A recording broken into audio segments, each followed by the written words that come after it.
ನಿನ್ನೆ ರಾತ್ರಿ ಮಾಡಿ ಮಿಕ್ಕಿರುವಂಥ ಅನ್ನ ಇತ್ತು, ಬೇಯಿಸಿಟ್ಟ ದಾಲ್ ಕೂಡ ಇತ್ತು. ಹೆಲೋ ಲವ್, ನಾನು ನಿಮ್ಮ ಕೋಸ್ಟಲ್ ಹುಡುಗಿ ಆಶ್ರಿತ ಆಚಾರ್ಯ. ಇವತ್ತು ನಾವು ದಾಲ್ ಕಿಚಡಿ ಮಾಡೋಣ ಬನ್ನಿ. ಈ ರೆಸಿಪಿಗೆ ನಾನು ನಮ್ಮ ಮನೆಯಲ್ಲೇ ಬೆಳೆದ ಕಾಯಿ ಮೆಣಸನ್ನು ಬಳಸ್ತಾ ಇದ್ದೇನೆ. ದಾಲ್ ಕಿಚಡಿಗೆ ನಾನು 3 ನೀರುಳ್ಳಿ, 2 ಟೊಮ್ಯಾಟೊ ಹಾಗೂ 15-20 ಕಾಯಿ ಮೆಣಸನ್ನು ಬಳಸ್ತಾ ಇದ್ದೇನೆ. ನಮ್ಮ ಮನೆಯ ಕಾಯಿ ಮೆಣಸು ಖಾರ ಇರದ ಕಾರಣದಿಂದಾಗಿ ಇಷ್ಟೊಂದು ಬಳಸ್ತಾ ಇದ್ದೇನೆ. ಖಾರ ಇದ್ದರೆ 5-6 ಸಾಕು.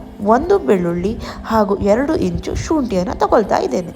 ಬೆಳ್ಳುಳ್ಳಿಯ ಸಿಪ್ಪೆಯನ್ನು ತೆಗೆದು ಯೂಸ್ ಮಾಡಬೇಕು. ಕಾಯಿಮೆಣಸು, ಶುಂಠಿಯನ್ನು ಹಾಕಿ ಗುದ್ದುವ ಕಲ್ಲಿನಲ್ಲಿ ಚೆನ್ನಾಗಿ ಗುದ್ದಿ ಪೇಸ್ಟ್ ಥರದಲ್ಲಿ ಮಾಡಿಕೊಳ್ಬೇಕು. ಇಲ್ಲಿ ನಾನು ಈರುಳ್ಳಿಯನ್ನು ಉದ್ದವಾಗಿ ಹಾಗೂ ಟೊಮೆಟೊವನ್ನು ಅಡ್ಡವಾಗಿ ಸಣ್ಣವಾಗಿ ಕಟ್ ಮಾಡಿ ಯೂಸ್ ಮಾಡ್ಕೊಳ್ತಾ ಇದ್ದೇನೆ.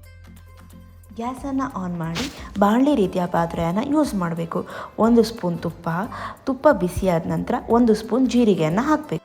ಮಾಡ್ಕೊಂಡಿರುವಂಥ ಪೇಸ್ಟ್ ಹಾಗೂ ನೀರುಳ್ಳಿಯನ್ನು ಹಾಕಿ ಚೆನ್ನಾಗಿ ಸಾಟೆಯನ್ನು ಮಾಡಬೇಕು.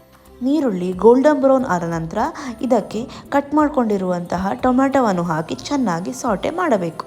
ನಂತರ ಅರ್ಧ ಸ್ಪೂನ್ ಗರಂ ಮಸಾಲ, ಅರ್ಧ ಸ್ಪೂನ್ ರೆಡ್ ಚಿಲ್ಲಿ ಪೌಡರ್ ಹಾಗೂ ಅರ್ಧ ಸ್ಪೂನ್ ಅರಿಶಿಣದೊಂದಿಗೆ ರುಚಿಗೆ ತಕ್ಕಷ್ಟು ಉಪ್ಪನ್ನು ಹಾಕಿ ಬೇಯಿಸಿಟ್ಟ ದಾಲನ್ನು ಹಾಕಿ ಚೆನ್ನಾಗಿ ಸಾಟೆ ಮಾಡಿ ಬಾಣಲಿಗೆ ಲಿಡ್ಡಿಂದ ಕ್ಲೋಸ್ ಮಾಡಿ.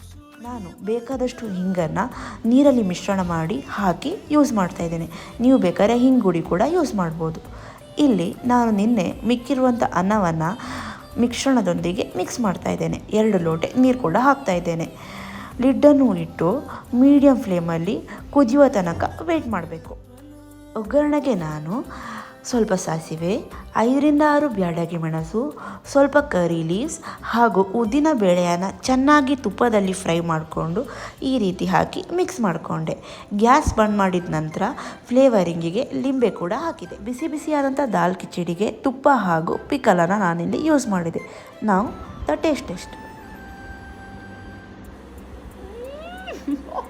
It was really so good. Comfort food, comfort show.